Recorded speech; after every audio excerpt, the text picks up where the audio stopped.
talked about what sex positivity is. Why do you think that sex positivity is important? People feel a lot of shame connected to sex, and that causes people to make very bad decisions in relation to sex, because if it's already a shameful and bad thing, then the shameful and bad things become more okay.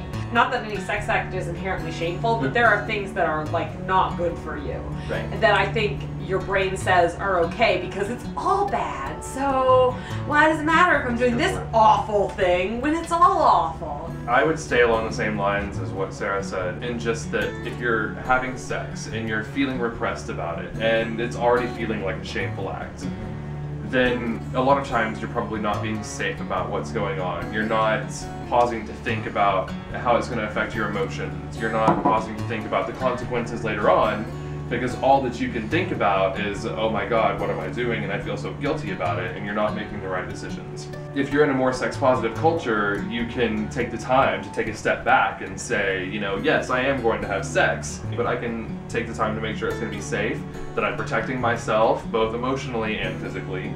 And I think that it goes beyond saying how important sex positivity is, especially in this culture in America.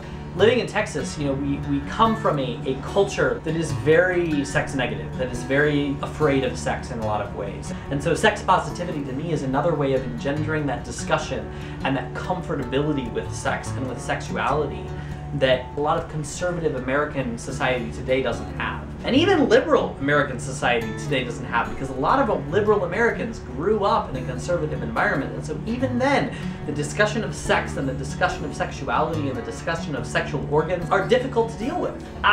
When I first had sex, like, I went over to this guy's house, like, the next morning. I remember and he made me feel better about it, which sounds like, you know, weird, but it's really true. He really did make me like lose a lot of the like shame and a lot of the fears that I had about how this made me a bad woman, like a bad person.